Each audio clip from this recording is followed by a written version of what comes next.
Okay, I would like to welcome you all, guys. So today is our 10th class in the course of Introduction to Linguistics. And today's topic is morphology, syntax, semantics, and pragmatics, understanding the core structures of human language. Okay, I'd really appreciate if you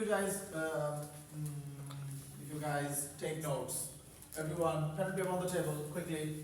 Please take some notes. Okay, so in my experience, in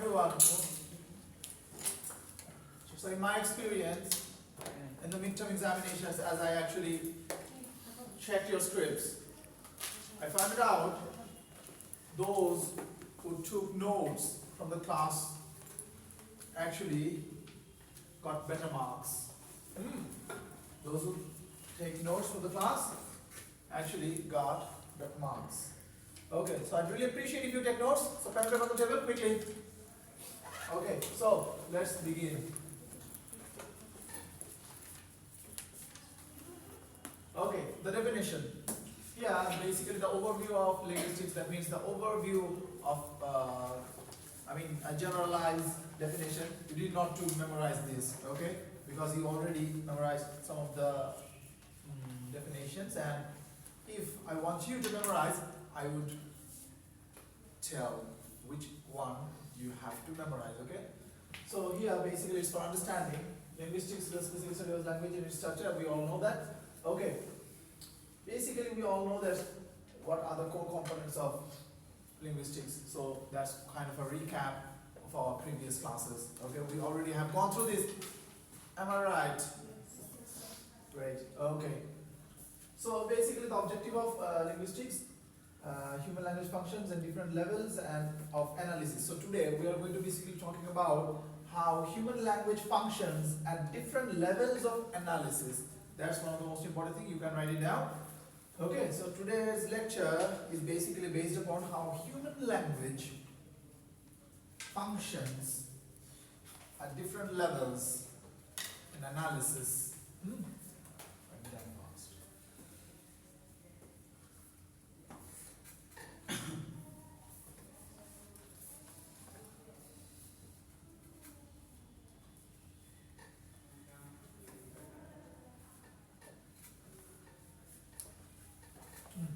Okay, so the morphology, we already know something about that, but today we will be discussing it thoroughly and in detail so that we can answer it on our final examinations. Am I clear? Please do not answer any haphazard thing or just out of the blue, out of your mind. Read the slides, take notes, go to your home and then revise. Please do not write some idiotic things like you have written on the midterm scripts. Okay? So please memorize all of these, whichever I suggest you to memorize. Okay? So the definition of morphology examines the internal structure of words and the rules by which they are formed. Well, this is a definition I want you guys to be writing. If I ask you what is morphology, the final definitions, yes, you have to write it down now. Quickly!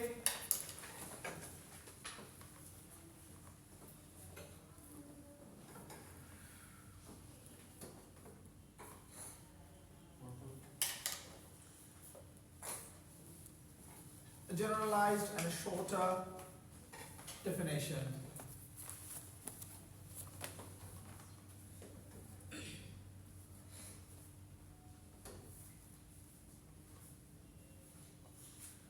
Okay, I believe you have written already. Okay, so the key concepts of morphology. Morpheme, the smallest unit of a word.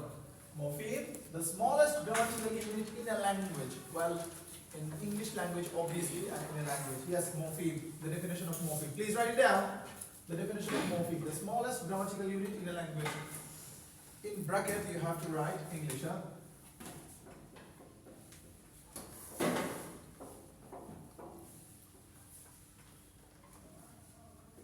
Okay, what is morpheme? The smallest grammatical unit of a language, in bracket English or in any language. Basically, I'm writing English because we are here studying the English language. That's why basically I'm talking about English, but it could be any language. Okay. Okay. There are two types of morphemes. In general, free morphemes and bound morphemes. Okay, free morphemes can stand alone, while bound morphemes must attach to other morphemes. Okay, just like that, do, and un. Un, basically, which kind of morpheme is un? Can you just... Free morpheme. Un. No. It cannot stand alone. What is the meaning of un? Well, in morphology, you have to find a meaning. Morphology means it deals with, morphology deals with? Smallest. Morphology deals with words. Words deal with meaning. Come on. Hey, write it down, everyone. Morphology deals with meaning. Should I write? Un is bound morpheme. Yes, because it cannot stand alone. It cannot stand alone. But do can stand alone. Or can stand together also. So, it's a free morpheme. Yes, please, write it down. Okay, first of all, write, please. Morphology deals with. Should I write? Or please, write it down. Morphology deals with meaning. Morphology deals with. It's not written here, so I'm just telling it. Please write it down. Morphology deals with. Write it down. Have you written it already? Come on, write it down. Have you written it, sir? Yes, sir. Or you? Yes, sir. You? Yes. Yes, sir. Okay, great. Morphology deals with? Maybe. Okay, so free morphemes mean it can stand alone. That means it can give me meaning alone. You and does it give you meaning? No, sir. Exactly. But with do, undo, unbelievable, undramatic, or any other thing, it can ungrateful. That's right. So unimaginable. It can give another meaning. That means it has some meaning, but alone it doesn't have any Meaning. That means it's free morpheme or bound morpheme. Bound morphemes. Great. Yes, that's right. Okay, yes. Sometimes I also get puzzled. Okay, so this is bound morpheme and do is a Free morpheme. okay. Able. Is it a free morpheme or bound morpheme? Free morpheme. It's free. Okay. Ability. Free morpheme. Ability. Able plus ity. So ity is. Bound morphemes. That's right. So okay. So derivational morpheme. There are two types of another morpheme: derivational morpheme and inflection morpheme. Well, here just right now I actually gave you the examples of inflection morpheme and derivation. Inflection and derivation. So inflection changes grammatical function while derivation forms new word. Able plus ity, ability. Able is verb or noun? Verb. Definitely verb. Ability? Verb. Right. Ability verb. I have the ability. Ability. Adverb. Come on. Article plus? Oh my goodness. Oh my goodness. Should I have to teach you the intermediate grammar, Raymond Murphy, or high school grammar from Renan Martin? Come on. Article. A noun should always be followed by an article. Come on. Article plus? Always. Article plus? Come on. Oh my goodness. Article plus noun. Come on. Everyone. Article. An article should always be preceded by a noun. That means after an article, there should always be a noun. Obviously noun. That means the boy. The boy. Boy is a. Why? Because we know. Well, just imagine we do not know the meaning of a boy, but what is it? Article. That means it is always be. No. Exactly. So I have the ability. That means ability is a. Even if you do not know which grammatical part does it belong, even if you do not know the meaning of the word, we can tell whether it's an article or a preposition or anything else or an adverb. Okay, so if I occur after article, or if any word occurs after an article, what does that mean? Noun. Exactly, the word is from the group of noun. That's right. Okay, here the group. That means group is a Noun. obviously. Okay, able is a able. Able is a verb. Ability. Noun. Exactly. Okay, so there are many types of rules that by which we can understand which word is from which department. That means which word is noun, which one is adverb. But the easiest one is that. Okay, after an article, the word should be a. Okay, so able is a verb, ability is a noun. Does it changing the grammatical function? Yes. So what does that mean? It is Inflation. indeed, it is inflection. Please write those down with examples. Able, ability. Write it in your own words, no problem, because it's not written here. If it changes the grammatical function, it is inflection. Okay. That means able is a verb, ability is a noun. So ity, able plus ity. Ity is a bound morpheme. By using that bound morpheme, we are changing the grammatical function. That means it does Inflection. fall under the group. It does fall under the group of inflection. Okay. And what does derivation? While derivation forms new words. Okay. Let's talk about that. New words. New words. Let's say, what kind of new words can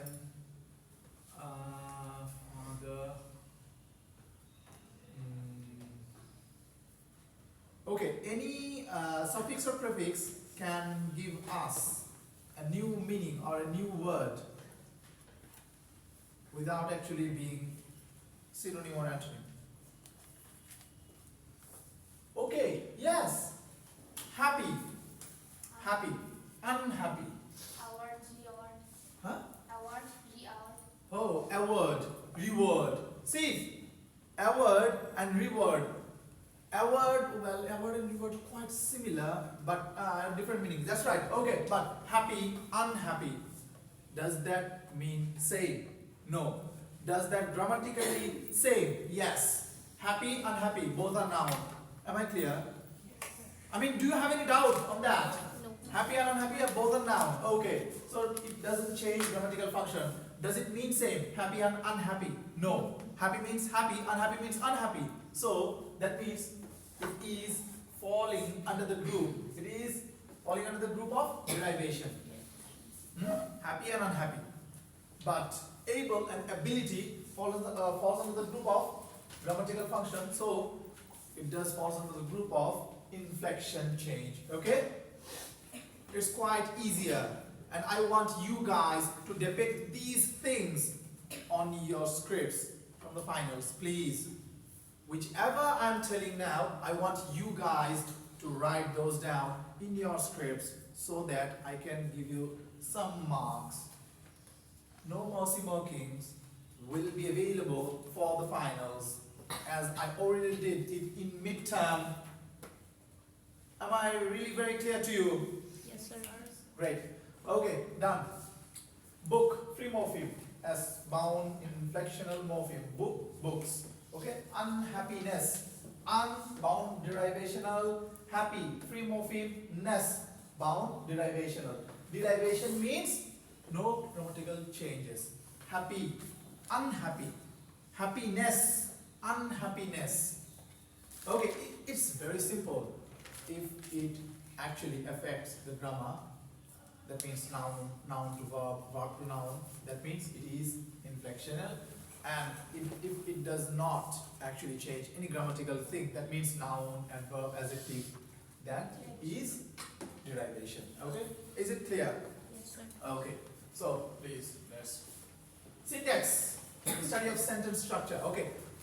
Morphology, basically, we already have talked about morphology. Yeah.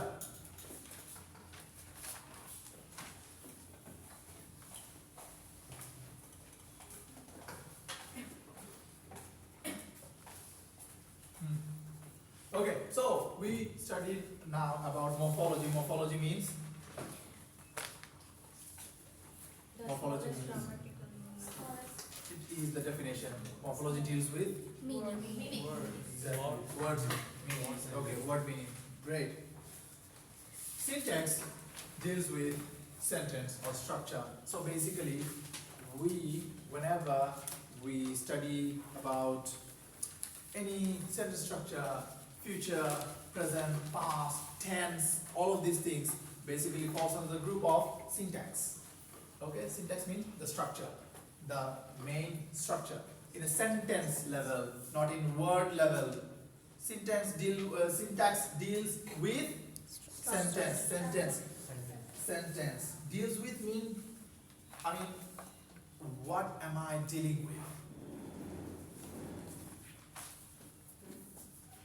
Okay, so definition, a generalized definition. Syntax investigates the rules that govern the structure of sentences. That's what I'm basically talking about. Okay, then key concepts. Phrase structure, syntactic structure, grammaticality. Oh my goodness, that's a hard word. Grammaticality. Okay, phrase structure. Constituents like noun phrases and verb phrases, NP and VP. Well, syntax deals with phrase structure, some of the noun phrases and verb phrases, which we are going to be talking about at the later part if we get time. Okay, if we get time, so we'll talk about that. But as phrase which starts or which basically gives us any information, everyone please listen to me very carefully, this is very important. A phrase, if it is giving me an information, overall information, or any kind of generalized information, that means this phrase is a noun phrase. And if the phrase is giving me an order, or an order of doing something, an order or a work to do, that means it is a verb phrase. Yes, order of doing something, if it's giving me that, that means this phrase is a verbal phrase or verb phrase. Here verbal phrase, verb phrase are both same. But if if a phrase is giving me an information about whatever it takes or whatever it could be, it is basically a noun phrase. Am I clear? Noun phrase giving us Information. verb phrase giving us order of work. Great. Done. So, syntactic tree, graphical representations of sentence structure. Well, here, syntactic tree is not only in English, it has its values on Arabic also. So, whoever, if I do not know whether there are any madrasa student, if they are here, they could tell that easily. So, just like that, I eat rice. So I subject, verb, object. So subject and verb and object. 3 means NP. Okay, noun phrase. I eat rice means it is giving us some information, isn't it? Huh? It is giving us information, subject, verb, object. This structure is basically representing a grammar, a noun phrase. Okay? Though it's a sentence in grammatical part, but here in linguistic part, we are basically naming it as a noun phrase because it is giving us great. So, grammaticality, sentences must conform of syntactic rules to be considered grammatical. Oh, most important thing, and the third one. So, why we need syntax? Why we need syntax? Basically, we need syntax for grammatically considered. That means consider itself in grammatical correction. Okay? Consider the sentence grammatically correct. If I say I rice it in English, it is not grammatically correct. So basically why? Because it is not maintaining the structure subject verb object. It's English structure. In Bengali, subject object verb. Ami bhat khai. Subject, then object. Ami, subject, object, bhat, khai, verb. In Bengali, subject, object, verb. In English, subject, verb, object. So in every language, it has to maintain the structure. That's why syntax, the study of sentence structure, is named. So there's the main important thing, grammaticality, and the easiest one. Syntactic tree strict property. Okay, syntactic trees is not very important. Just like that, syntactic tree. Tree means it is basically narrowing down which one it is indicating. Okay, but do not be worried about that. It should not be in your examinations because syntactic tree that has its implementations and applications whole another level. Okay, we are not basically going to that because we don't have much time. Okay, so example: the cat sat on the mat. Syntactic tree analysis. Noun phrase: the cat. VP sat on the mat. Sat on the mat or sit on the mat basically is giving us an order. The cat is noun phrase basically because this is a cat. That means it is giving us a information. Well, here basically I have done it on a fragmented way. If I connect everything, NP plus VP, can anyone say NP plus VP, what will be? Is it an NP or VP? Can anyone say that? It's very much common sense. It's very much of a common sense. Come on. No, it's NP. Yes, that's right. Because together it is basically giving us one information. The cat sat on the mat. But the cat is NP. Sat on the mat is VP. NP plus VP should always be NP because basically it is giving us Information. the information. Okay, great. Okay, semantics, the study of meaning. Definition: semantics deals with the interpretation of meaning in words, phrases, and sentences. Well, semantics is basically meaning of everything. Well, as I have said earlier, there are two or many types of meaning. One is underlying meaning, another one is the surface meaning. Well, Ria, where's he? She said he's sick, sir. Well, she means he is sick. That means he's physically sick.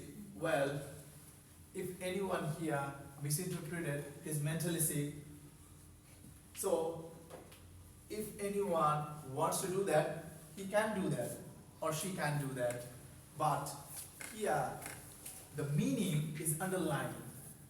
He is sick. She's not telling me that he is physically sick. She's not telling me that he is physically sick. But I already understood she means that. That's what she meant. But what if any other girls or any other boys could think he's mentally ill? How could we know that? So basically, see, one sentence, one talk, many meanings. Okay, double meanings, triple meanings. We all know that things today or nowadays. Okay, semantic basically deals with Meaning. great. Any meaning, word meaning, sentence meaning, underlying meaning, everything may be. Am I correct? Am I correct, sir? Great. So, key concepts: lexical, semantic, meaning of individual words. This is very, please write those down. This is, self-explanatory. There's nothing to explain. Lexical meaning, that means meaning individual words. Compositional semantic, meaning derived from combining words. That means some words together means another thing. Okay. Ambiguity. Ambiguity means double meaning. Ambiguity basically means double meaning, or the underlying meaning. Ambiguity means double meaning or underlying meaning. Please write those down, three things, quickly.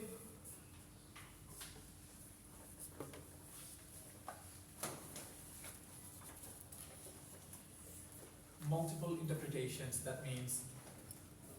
So words or sentences can have multiple interpretations, just like Roman is sick, that means he is physically sick, but he could be mentally sick also. What do you think, Ria? He's not mentally sick, he's a sane boy. What do you think about that? Huh?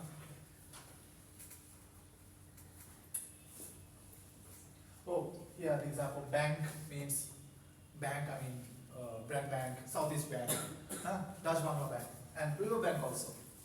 The river bank means Nodir Par. The river bank. See, both same words, same pronunciation, but different. That means same. Great. See, these also have ambiguity.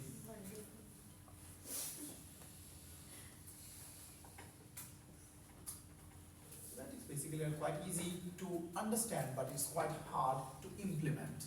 It's quite hard to implement, but we can actually. We are all adults here, and we can do these things. Ambiguity, double meaning words, double meaning jokes. We all have heard about that.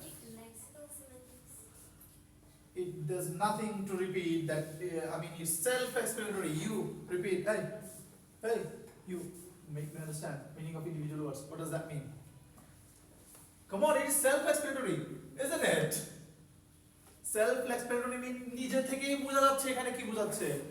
Individual words and meaning. Come on. Definitely. Oh, great. Self-explanatory. It is quite a bit self-explanatory. Write it down quickly. Okay, so there are some examples. The boy saw the man with the telescope. Well, that's a double meaning sentence. See how double meaning sentence work. The boy saw the man with the telescope. Interpretation 1. That means number 1 meaning the boy used the telescope to see the man. Yes. Or the man had the telescope and boy seen him. There are two same sentence could be interpreted in two different ways. There should be two meanings. The boy saw the man with the telescope. So maybe the boy is using the telescope to see the man, or maybe the man is using the telescope and boy has seen him work with the telescope or working with the telescope. Am I clear? Compositional semantics means two words that came together and formed a meaning. Yes, definitely. Nice boy, nice girl. These are quite self-explanatory. Are these hard? No. Okay, so write it down, please.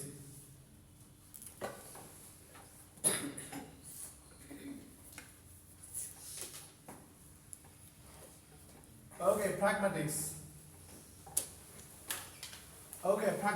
The most important thing, the easiest one to understand, but the hardest one to master at pragmatics. Pragmatics basically the prior knowledge of discourse analysis. Basically, that's why we already talked about pragmatics and discourse analysis all together. We always adjoin these two things together, pragmatics and discourse analysis. Discourse analysis and pragmatics are the highest form of a language, highest form.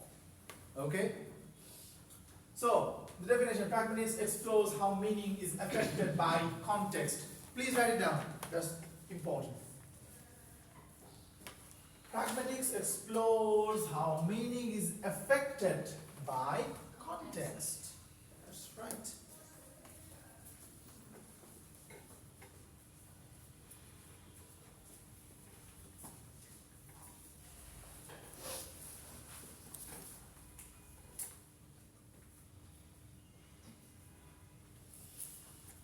Okay, so basically, pragmatics, as I have told you, pragmatics is the highest order of any kind of meaning or any kind of language. That means, as we are talking about these, see, meaning is affected by context. Well, yesterday, some of you were there and I played a song here. Have you remember? Some of you were there present. Well, I played a song. See, the context is classroom and a teacher is playing a video of a song, a real song. A real song means a real cinema song with heroine and other characters. But what does that mean? So does it mean our teacher or our sir wants us to watch movies? Or our sir wants us to convey a message, or our sir basically wants us to understand something from there. Some educational thing maybe. So basically, meaning is always or should always be contextualized. Really, I really actually, some of you maybe yesterday, some of you weren't there, but I really opened YouTube and played a song, a really nice song, a really nice song by Audrey Hepburn, one of the most beautiful lady that ever lived in this world. Okay, so pragmatics basically deals with that, the meaning and the contextual meaning. I'm doing a thing, well here I'm basically lecturing something, I'm basically conveying some messages. In which context and why am I doing that? Because you guys here for attending the classroom in order to get good results in your finals. So these are the context. Well, the Bengali meaning of context, well, I just forgot. There's a one great meaning. I mean, if I can told you that, you guys could have been understood very easily. Okay, let me remind it, and after the later part of class, we'll be talking about that also. But it should be off the record. Okay, pragmatics explores how meaning is affected by the context. These are basically quite self-explanatory also. There's nothing to explain or explore. Pragmatics explore how meaning is affected by context. Okay, how many of you doesn't have anything in your mind? I mean, what does that mean? How many of you are thinking about that? How many of you, come on, say, pragmatics explores how meaning is affected by the context, or every meaning is affected by the context. Do we understand that? Yes. Every meaning is contextualized. Okay. Words that require contextual information to interpret. Here, now, deixis, this is called. So deixis is basically some of the words which needs contextual information. Here means when here. In 2024 here, or in 1960s here. Basically, Audrey Hepburn, yesterday, Audrey Hepburn is basically, was actually singing one song, and she was at a line saying, here I want that, there I want that, I want it now. So now means at 1960s. So in context, we can understand that. Okay. So basically, contextual information interprets here and now. Okay, speech acts, the function of statements, requests, promises, basically are the study of pragmatics, because in order to request, in order to promise, basically that needs a context. In which context I am promising something, in which context I am requesting something. Okay, let's talk about that. If a teacher here, you want to go to the washroom, then you may be asking some requests, may I go to the washroom? But in your home, you do not ask permission to anyone. Can I go to the washroom? No, I do not ask any permission. Or do you? Do you ask any permission? No. See, that's the context. That's why you are requesting. It's basically contextualized. You do not need any permission to go to the washroom apart from this classroom. Am I clear? Yes, see, this is how context affects the request and promises. Okay, implicature, implied meaning, not explicitly stated. Implied meanings mean underlying meaning. See, Roman is sick. Basically, she means Roman is sick physically, or Roman is physically sick. That's the implied meaning, physically, not mentally. Am I clear? So, implication means implied meaning. Okay. Example, can you pass the salt? Basically, if I tell him, hey, can you turn on the light? That means, can you turn on the light? That means the ability. Are you been able to turn on the light? Yes, he's definitely able to turn on the light. But I'm not asking his ability.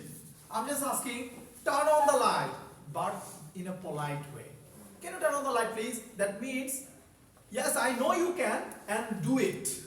See, that's one thing I'm talking about, and the underlying meaning is another thing. Can you hand me over the bag, please?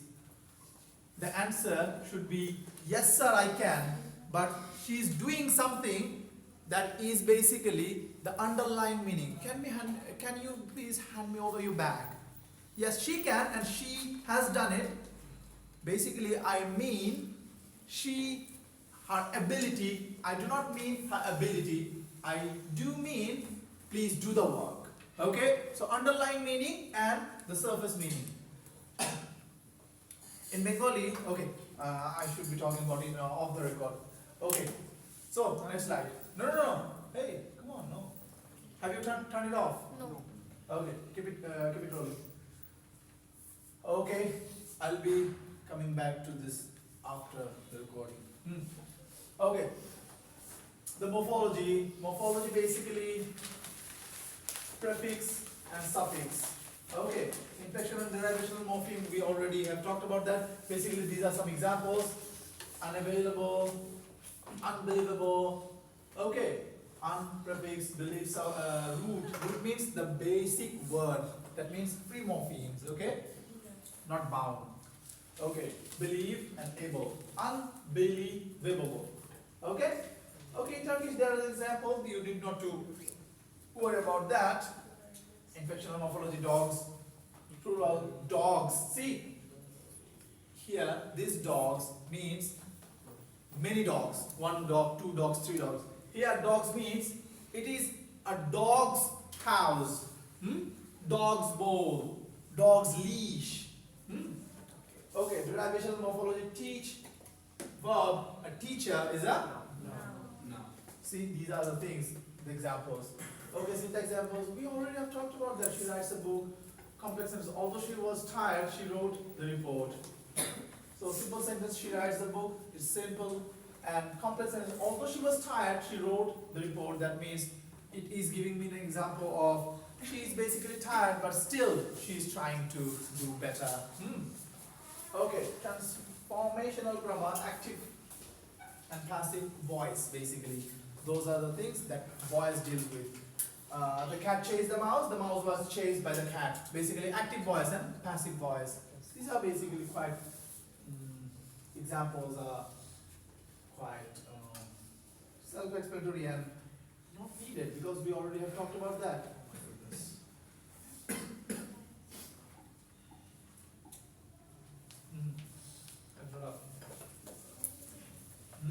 Oh. Okay.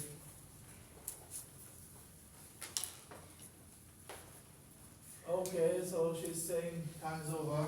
We should be calling off this record, and I should start using my own language to make you understand. Okay, hey, how many minutes are there past? Can you just see? 38. 38. Okay, it's good. Okay, so that's the end of today's class. So next day we'll be featuring from here on. Okay. So I Getting have a done. question. Yes, wait.